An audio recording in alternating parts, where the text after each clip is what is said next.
Hi everyone, it's March 17th, 2025, and so that feels like the right day for a progress update for my book. In part, I haven't done one of these in a few months, and so I have a few months of progress that I can update you on, but also 4 years ago to the day, March 17, 2021, I came up with the title for my book.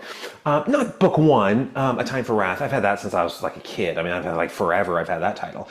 But the overarching title for the 5-book series, what's the collective noun for this particular flock of books, this herd, this school, this murder of books? What's the overarching title? The Crown and the Cage God. That's what I decided on 4 years ago to the day. After so many placeholders, I was just maniacal. It had to be perfect. I had to get it right. And there's so many conditions that had to be met for me to keep a title from one of my placeholders. I mean, even the abbreviation, TCA, TCG is what it is. It didn't have to be precisely that. Could have been TCCAGC. There's just other options that it could have been, but limited number of options. And in addition to that, it had to characterize all 5 books. It had to have foreshadowing in it. It had to make sense at the end of the 5th book. It had to be like, it had to have, there's so many things it had to do. And I came up with a title 4 years ago that did all of those things. So let's do a progress update today. Also, this book came out almost a year ago in June 1st of 2024. And my goal to get the next book out, the follow-up book 1 part 2 was June 1st, 2025. I knew I wasn't going to hit it, but I'm going to be close. It's going to come out this summer. And so let me share my board with you. Book 1 part 1 had a board too. I obviously crossed them all out because I completed the book. I haven't crossed all of these out because I haven't completed the next book yet. Now it's fully written. It's just not fully edited. It's not fully revised and cleaned and tidied. And so book 1 part 1, that's the first 80, it's the prologue in the first 84 chapters. Book 1 part 2 is chapters 85 through 215. So there's 131 total chapters in this one, only 84 in the last one. Let's call it 85 with the prologue. So book 1 part 2 is longer, as all act 2s tend to be the longest of a particular story structure. But when I cross off a chapter, that means I've done what I think is the final round of editing. In a way, it's a penultimate. I'll explain why in just a minute. But, chapters 85, 86, 87, I've crossed off all of these. Chapter 128, that was on Christmas Day. Marie usually does my cross-offs. And when I said, I finished 128, and so she went to cross it off, she drew a picture of a Christmas tree because that was Christmas morning. 131, that was New Year's Eve. 132, that was New Year's Day. So that was a productive week right there. I just finished 175 today. So that I just counted as 91 chapters that I've edited for this book. Remember, the first one was 84, 85, counting the prologue. And so I've done 91 chapters already, more than the entire first book worth of chapters so far, but I still have 40 to go to edit. And then once I'm done with those 40, that doesn't mean the book is out. That means I do this. I print it out. So this is the printout of the first book. So remember, this came out on June 1st of 2024. This, I printed out, this very dusty manuscript, technically handwritten, whatever, but this like printed version of the book was on April 19th, 2024. So a month and a couple of weeks before the book came out. And so I print it out and I read it out loud to Marie. This is my version of beta testing. I do beta testing. I'll get into detail about this soon. Sort of my aversion to beta testing on some level. Because a musician doesn't go up in front of an audience and play a song and then let's say it's like the 80s out. It's like late 80s, 88, 89, something like that, and you live in Seattle. It's like maybe Sub Pop exists, but labels aren't there. This isn't Nashville, this isn't New York, this isn't LA. There's no really musical hub there. And so the bands just go out and play. So let's say you're Mother Love Bone, Nirvana, you got a Green River, you're Alice in Chains, you're Soundgarden, you're one of these bands, and you go out to play. And you play your song, and then you ask the audience, okay, now what do you think I should do with the note? You don't do that, but you can feel the energy. You're like Nirvana, and you go and you play, I don't know, it's like E minor G, E minor, if you look on the Bleach, right? About a girl, E minor G, E minor G, E minor G, E minor. And then you ask the audience, now, do you think E minor is right? Or do you think I should do something? You don't do that. What you do is you feel the energy and you make the decision of what to do if the energy is not quite right. And so that's what Marie and I do. I read her the book out loud. If the energy doesn't quite feel right, if the mood doesn't feel quite right, then I'm going to make some revisions. I make notes, and then I go do my final round, the ultimate round of revisions. Again, that one was a month and a couple of weeks to come out. This one is 131 chapters as opposed to, let's call it 85. And so it might take a couple of months and a week or two. And so I'll probably finish this in June. And definitely this summer. The book is going to come out this summer. But let me share with you, a year ago to the day, I did a progress update. And it was in one of my journals, is this, Journal 73, Ant Head Coming Soon. So March 17th, 2024, and nothing was out yet. I hadn't released anything. But this is what I gave as my progress update a year ago. Book one, 78%. Today I would say it's like 90% because one of them is fully out. You can buy it now. And the next one is going to be out this summer. And the third one is fully written, but not fully edited. And so I'd say I'm like 90% done from like having nothing. But I haven't really made any progress on these yet. I mean, I add a sentence here and there. I have an idea I'll put in here and there. But these are basically exactly where I left them. Those haven't really been updated. So that's my progress update for the day, for the year, for my anniversary. But I do want to share with you a clip. It's from a podcast I did a few months ago, December 2024, early December 10th, I guess, not that early, 2024. And I give a little blurb about my book. I was totally unprepared because it was 3 hours into the recorded conversation. He and I had been talking for a while before record was ever pressed. And then we're 3 hours into the recorded conversation and he asked me about my book. And I should always have something queued up, and I never do. But I said stuff. I was like dehydrated and exhausted, but I said things about my book. And so let me share those things with you. And I want to be respectful of your time because we've been on this call for over 3 hours so far. Can you believe that?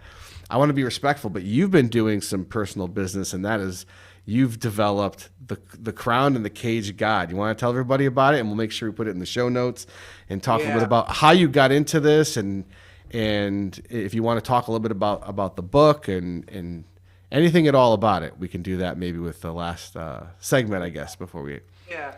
I started writing it when we were together at UConn. I started writing this thing, but it was slow. It was like little bits, little bits of a narrative, and then it just kept. I ended up like right when I started at Pacific, where I am now. There was this big gap where I basically made no work. I mean, I had notes. Technically, it's a little document called. One of them's like new writing or something, all in caps, and the other one's like delete temporary. I have these two Word docs that just have things I need to file elsewhere. Earlier, you talked about reading and making note cards about different topics. I have 10,000 different Word docs on my computer, but I have a couple of central ones where when I have an idea, I put it there, and then eventually, every couple of months, I'll go through those and I'll put them in the relevant Word docs where they belong. Because whatever idea I have, I mean, a lot of people do like voice memos, voice memo, but they have to do something with it later. And so there's a period where I was essentially voice memoing little ideas for the book. But some years back, I really ramped up my effort on it. And, it's part of a 5-book series that my first and sort of truest, as you've known, my kind of truest passion is literature. We had so many talks in the UConn days about my favorite writers, favorite novels, and how it changes my worldview. Not just a plot, not like a Marvel movie that's like action and plot and what I'm not interested in that. I'm interested in you begin a book and you learn compassion or empathy by occupying someone else's life and thoughts and how they see the world. You get to experience that and sort of broaden our ability to be compassionate, to sort of understand the cultures we live in. And so that's what I've always valued in books, and that's really what this one is a philosophical, somewhat scientific exploration in an invented world. Gotcha.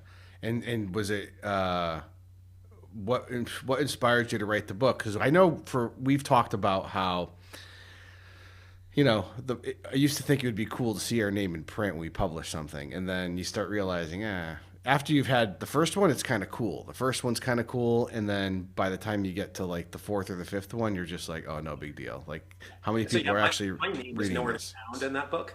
Yeah, you know what I mean? Because the idea was I wanted the art to stand on its own, and so we have a bunch of publications in the natural sciences, and our names are on them, and it was kind of cool at first, and the novelty wears off, and then for the novel itself, I just wanted to create art that I was proud of, that had sort of like picture of Dorian Gray imbued with my soul, where I can just put my whole heart into it, and I feel like I've done that. And there's more books to come. I've been working on the next installment a lot lately. As we get into Christmas break, my last final epidemiology is tomorrow, and then I can really transition into sort of full-time writing again. So I can get the next book in the series out. But yeah, so just putting my whole heart into it as an emotional, like what we talked about earlier with music and the paintings and arts, and how you should feel. If it resonates with you, you feel understood by the author. That's really the goal, is to create an emotionally true project. And so most of what happens in there and the characters and stuff are, very much nonfiction.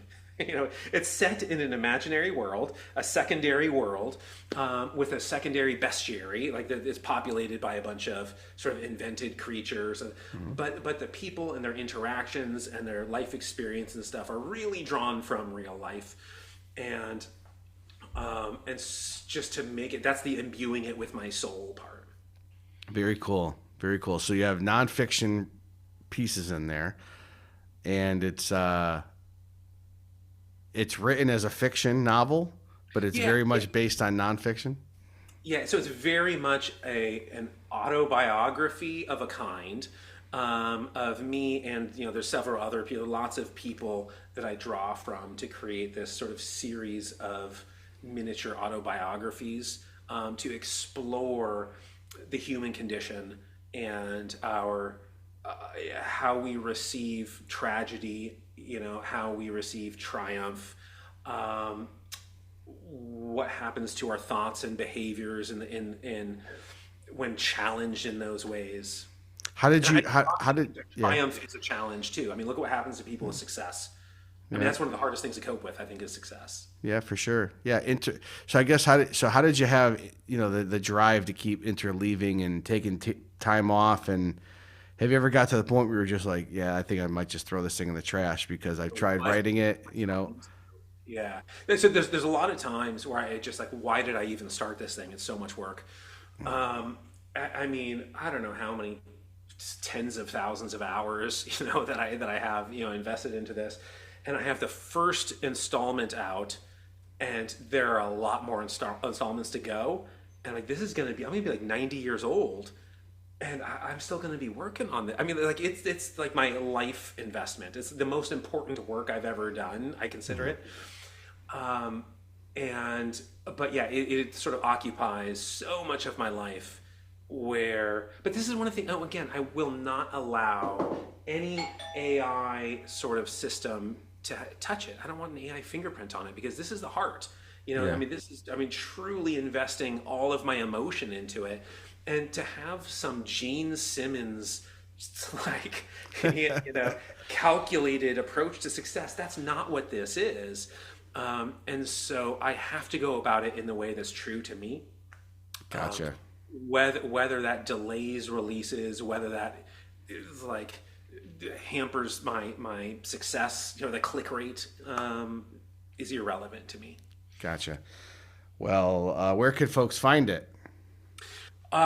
So I have over 100 domain names that all go to the same place. Okay. But so on the back of the book, that's Bonston right there, the character, Bonstan, Bonston. We'll both hold it up. And Bonston.com or BonstonBooks.com. My LLC is Bonston Books LLC, and it's a company that I've registered in Oregon. And so yeah, if you go to Bonston or BonstonBooks.com, you'll find it there. MyName.com, you can find it there. Right, CourtneyJensen.com, it can be found there. And lots of other domains. I'll leave those ones up to the viewers and readers to find what domain names go to it. But pretty much every character name every character name, every location name, that domain goes to the same spot. Awesome. Very cool. Well, Courtney, this has been, awesome as always. I appreciate how we've, hard to believe. I think we've gone over close to 3.5 hours now, but it felt it felt like a breeze. I know. It feels incomplete without a concluding hug. I know. I give big bear hugs for folks that don't know, but all right, that was it. That was my progress update for my anniversary, for my 4-year anniversary of my name day, like my collective noun, overarching title, name day. The point is, Book 1 Part 2 is coming soon. This summer, to a mailbox near you, you can find Book 1 Part 2. And I hope your mail comes without mistake or delay. Mine has both of those. I hope yours does not. I also wonder if mailboxes are just a filthy, like nobody cleans a mailbox. So that's probably like the last sort of reservation for bacteria to live out its life free from wet ShamWows and like Lysol. But I hope you're as safe as the bacteria in your mailbox, and that your mail arrives without any of those problems. That's my hope for the day, or something better than that. If you want a better hope than that, just you say it and I'll second it. Okay, I'll see you next time.